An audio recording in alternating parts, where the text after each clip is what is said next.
LCM और HCF पे पूछे जाने वाले यूपी टेट के कुछ इंपॉर्टेंट क्वेश्चन जो पीवाईक्यूज हैं और किस लेवल के पूछे जाते हैं वो इस वीडियो में डिस्कस करेंगे। एक क्वेश्चन जो आपका 2017 में एचसीएफ एलसीएम के ऊपर पूछा गया था वो है दो संख्याओं का महत्तम समापवर्तक व लघुत्तम समापवर्ती, यानी कि ये आपको महत्तम समापवर्ती एचसीएफ दिया हुआ है एंड द सेकेंड ये आपको एलसीएम दिया हुआ है। ठीक है, तो एलसीएम एचसीएफ आपको दोनों दिए हुए हैं। तो ऐसे कंडीशन में जब भी हमें दिए हुए हैं और दिया हुआ है कि संख्याओं का योगफल 60 है, तो जब भी आपको एचसीएफ दिया हुआ लाइक 12 है और एलसीएम आपका 72 है, तो जो दोनों नंबर्स होंगे लेट द नंबर्स, तो नंबर्स किस तरह से कंसिडर करेंगे, जब भी आपके पास एचसीएफ है तो दो नंबर्स, एक 12x हो जाएगा और एक 12y, साथ में दोनों का आपको क्या दिया हुआ है, सम दिया हुआ है। तो 12x प्लस 12y कितना हो गया, 60 आ गया। 12 को कॉमन लोगे तो x प्लस वाई कितना हो जाएगा, 60। 12 5 जा 60, तो दोनों नंबर्स का जो sum like x plus Y का जो सम आ गया वो 5 आ गया।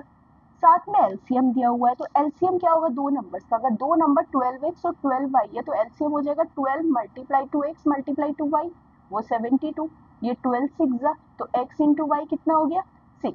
अब आपको दो नंबर्स वैल्यू ऐसी x की डिसाइड करनी है जिनका सम तो 5 है और उनका जो प्रोडक्ट है वो 6 है, तो ऑब्वियसली 2 और 3 तो हो जाएंगे ना, 2 प्लस 3 5, 2 3 जा 6, तो जो दोनों नंबर्स है वो कितने आ जाएंगे, 12 2 जा 24 और एक आ जाएगा आपका 12 3 जा 36। यही आपसे पूछा था और यही आपके दोनों नंबर्स आ गए 24 और 36। तो इन दोनों में से एक नंबर जो हमसे पूछा गया है कि इनमें से एक संख्या होगी वो हो जाएगा ऑप्शन नंबर बी।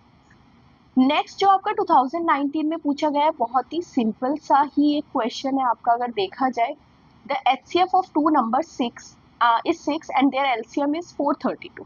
ठीक है, एलसीएम एचसीएफ दे दिया 6 एंड 432 और एक नंबर भी दे दिया। तो अब आपके पास एक रिलेशन है जो सभी को पता है कि दोनों नंबर्स का जो प्रोडक्ट होगा, लाइक एक नंबर का प्रोडक्ट मल्टीप्लाई दूसरा नंबर आपको 48 दिया हुआ है, वो एलसीएम और एचसीएफ के प्रोडक्ट के इक्वल हो जाएगा 6 इंटू 432। ठीक है, सिंपल हो जाएगा। तो जो एक नंबर है वो कितना आ जाएगा, 6 इंटू 432 डिवाइड बाई 48, 6 8 जा 48, 8 5 जा 40, 8 4 जा 32, तो जो एक नंबर है वो कितना आ गया, जो बचा हुआ नंबर है 54। ऑप्शन नंबर सी, बहुत ही सिंपल सा था। अब थोड़ा लेवल बढ़ा दिया जाता है तो इस तरह का क्वेश्चन जो 21 में पूछा गया है तो इस तरह का आ जाएगा। तो ये आप अपना करिए आंसर और एक बार इसका कमेंट कर दीजिए, नहीं होता है तो you can comment it, I will like provide you the solution. Okay, इसका आंसर क्या होगा।